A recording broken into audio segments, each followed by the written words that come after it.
आपके देश में ले चले। वो देश अमर हंसा गए आज काल पसारा। जो आपने मुझे देश दिखाया, अमर लोक दिखाया, वो तो हंसों का देश था। जहाँ जाए फिर हंस न आवे भवसागर की धारा, संतोष होनी देश हमारा। तो वो ऐसा देश था कि वहां जाने के बाद माँ के गर्भ में उल्टा लटकने की जरूरत ही नहीं पड़ी, बार बार संसार में आने की जरूरत ही नहीं पड़ी। तो उस देश में जो अमर देश आपने मुझे दिखाया, तो कहते हैं साहिब ले चलो उस देश में। ये जग काल कल्पना, यहाँ तो कपट छल काल कर रहा है जीवों के साथ, और कोई अता पता नहीं कौन बाप है, कौन बेटा है, कौन भतीजा है, कौन नाना है, कौन नानी है, कौन स्त्री है, कौन बहन है, कोई पता नहीं। काल तो पर्दा डाल डाल के सबसे कर्म करा रहा है, और फिर धर्मराय बैठा रखा है, फिर उसका हिसाब लेगा बराबर। तब ये हिसाब चुकाना जीव के बस की बात नहीं है, क्योंकि जीव अज्ञानी है, उसके बस की बात ही नहीं है कि वो काल का हिसाब चुका सके। तो हिसाब चुकता नहीं होगा तो काल निरंतर राज करेगा जीव में, और जीव को चाहे जैसा जन्म देगा, चाहे जैसा उससे बनाएगा। तो ये मन बड़ा जबर है। जिनको काम पड़ा इन मन से, उनको पड़ी खबर है। हर एक को खबर नहीं है ये मन कितना जबर है। ये मन उस शैतान काल का अंश है, साक्षात उसको मन को निरंजन ही कहा है। तो ये मन बहुत ही शैतान है, बहुत ही अजब है, और बहुत ही ये मन जो है, जिन्होंने देखा उनको मालूम है कि कितना भयंकर है ये। तो कई लोग तो मीठा मीठा प्रवचन करते हैं कि मन तो बच्चा है, उसको समझा देंगे। बच्चा को समझाते क्या टाइम लगेगी। तो अगर मन बच्चा है, उसको आप बातों से समझा दोगे तब तो बहुत अच्छी बात है। ज्ञानियों समझा दो। ब्रह्मा ने सबसे पहले अपने बेटी के साथ ही दुर्व्यवहार किया था। जब ये सृष्टि की रचना हुई थी तो ब्रह्मा को बोध नहीं था क्या कि मेरे मन को मैं समझा दूं, एक बच्चा है मन। तो थोड़ा विचार करना चाहिए कि हम क्या ज्ञान दे रहे हैं लोगों को। इतना सरल है कि मन को तुम समझा दोगे। जब तक सदगुरु की शरण नहीं होगी, सदगुरु की ताकत नहीं मिलेगी, तब तक बड़े बड़े ऋषि मुनि भगवान जितने भी आए थे मन के अधीन रहे। मन से परे जाना बहुत ही मुश्किल है, और खाली वक्ता और ज्ञानी बनना बहुत ही सरल है। तो इसलिए कहते हैं ये मन जालम जोर बरजा नहीं माने। शब्दावली में, कबीर शब्दावली में लिखा है, ये मन जालम जोर वर्ज्यो नहीं माने। ब्रह्मा विष्णु महेश्वर देवा इकट्ठे चित चोर। ब्रह्मा विष्णु महेश जी के घर ही सूक्ष्म रूप से ये मन चोरी कर लेता है। तो तुम कौन सी बाग की माली हो, मूली हो, हैं कि वो मन को बस में कर दोगे तुम। मन बहुत ही भयंकर चीज होती है, और इससे निपटने के लिए आपको सतगुरु की आवश्यकता होगी। सतगुरु की ताकत जब हाथ में आएगी तभी आप मन को निज मन बना सकोगे, नहीं तो केवल केवल केवल लोगों को भटकाने का काम मत करो। तो इसलिए कहते हैं, धर्मदास जी कहते हैं, सर्वगुण निर्गुण इस मन ने जाल पसारा। जिस मन को आप भोला डाला कह रहे हो, ये मन भोला डाला नहीं है, इसने बहुत बड़ा जाल पसारा है जीव पे। सर्वगुण भक्ति मन की है, निर्गुण भक्ति भी मन की है, अलख निरंजन रटने वाले भी मन में है, और इधर सर्वगुण देवी देवता सब मन में है। मन ही तो देवता बना हुआ है, मन ही राक्षस बना हुआ है, मन ही भला आदमी है, मन ही बुरा आदमी है, मन ही स्त्री है, मन ही पुरुष है। मन का दायरा बहुत बड़ा है। सदगुरु कबीर साहब ने अपने शब्दावली में समझाया, कहते हैं 7 दीप 21 ब्रह्मांड लग।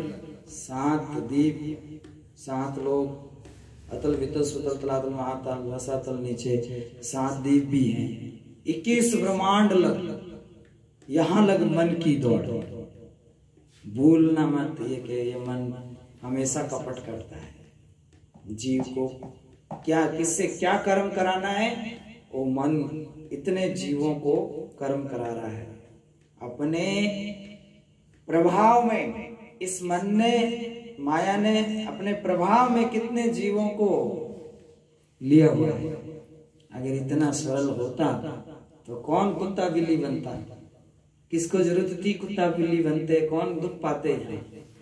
पर धर्मराज जी का राज है, यहाँ पे मन कर्म करा रहा है, लोग खुशी से कर रहे हैं। फिर वो लेखा लेवेला राम मरेला जबरे, वो जब लेखा चौका करेगा तब ज्ञानी की और फिजूल की बातें करने वाले जो ज्ञानी बने हुए उनकी, और ये अज्ञानी जो जीव हैं जो रात दिन कर्म कर रहे हैं उनका, सबका नंबर लेगा वो मन।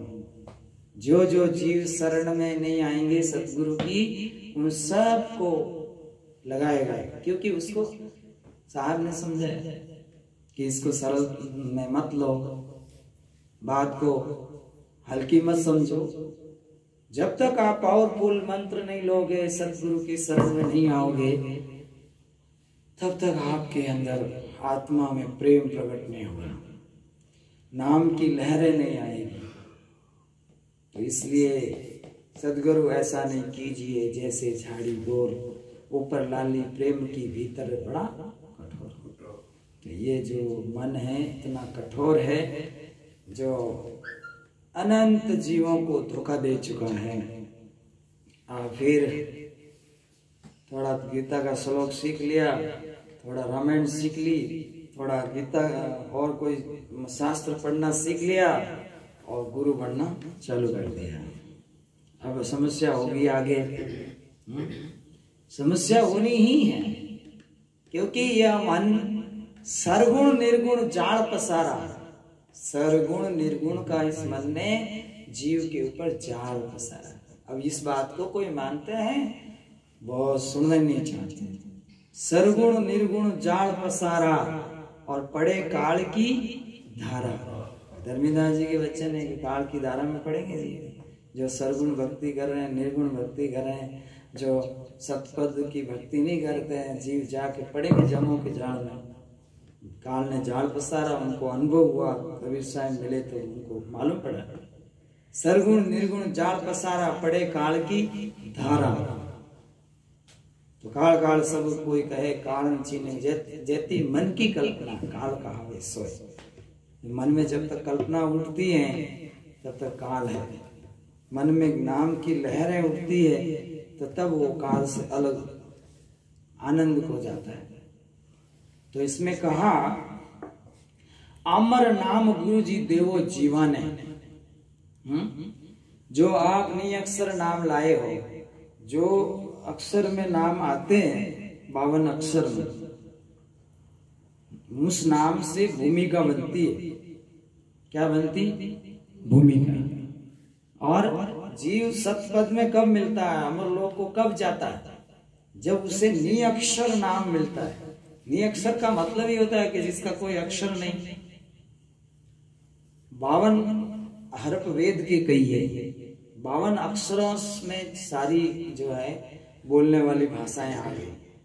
तो 52 अक्षर से परे है उस परमात्मा का, सत्पुरुष का नाम। अब किसी ने क्या अंदाज लगाया कि अनहद को सुन लो तो मुक्त हो जाओगे। कैसे मुक्त हो जाओगे? अरे अनहद भी तो माया है।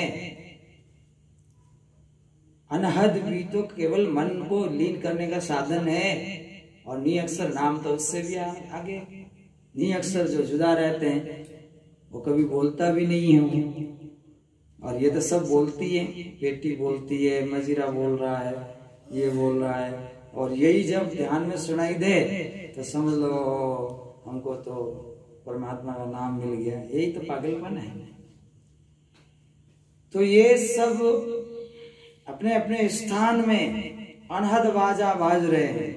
अनहद बाजा बाजिया ज्योति भई प्रकाश, जन कबीर अंदर खड़े स्वामी सन्मुख दास। तो अनहद बाजा 10 प्रकार का बाजा बाजे, जगमग जोत जगे जगाई। और सरगुण निर्गुण मन का मनोरथ नी अक्षर निज साईं। रैदास जी महाराज ने मीराबाई को समझाया कि ये अनहद में भी मत तड़ुजना, ये भी काल की ही धारा है, इसमें काल का अनहद अलग है और परमात्मा का रास्ता और भी आगे है। तो अनहद नाद नाम की महिमा ब्रह्म वैराग देव ने दूजा।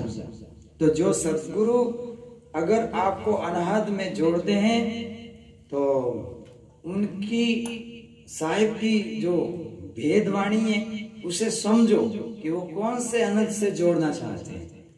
और बाकी तो बहुत लोग आपको अनहद से जोड़ देंगे, आपका समाधि लग जाएगा, पता नहीं आप कहाँ गए, फिर वापस उतरोगे देखो तो वही काम क्रोध है, वही लोभ है, वही लड़ाई है, वही झगड़ा है।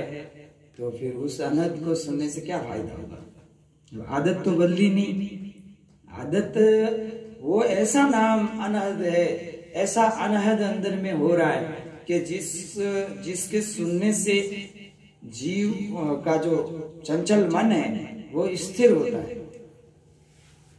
तो बहुत ही गुड़ रहस्य, भेद में बहु भेद है, जाने बिरला कोई। जाको सतगुरु मिलिया नाम नैन में रमी रहा, जाने बिरला कोई। जाको सतगुरु मिल लिया ताको मालूम हो। जिनको सतगुरु मिले उनको नाम की पहचान पड़ी, निअक्षर नाम की पहचान पड़ी। तो कहते धर्मदास यूं अर्ज करते हैं, अर्जी करते गोसाई कि हाँ हंसों ने पार लगाओ, आप दयालु दया करो, आपके बिना हंस जो है नहीं तिरेंगे। तो हंसों ने पार लगाओ, अमर नाम देवो हंसों ने बौरिन होवे लेवे जग अवतारा। वापस माँ के घर में नहीं आए और अपने निज सत्स्वरूप में सतलोक में अमरलोक में जाकर सदा सदा के लिए स्थित हो जाएं। ऐसी कृपा करो, ऐसी दया करो। बोलो सतगुरु कबीर साहिब की जय हो। तो धर्मदास साहिब की विनती के साथ आज का सत्संग स्थगित करते हैं। बोले सतगुरु साहिब की।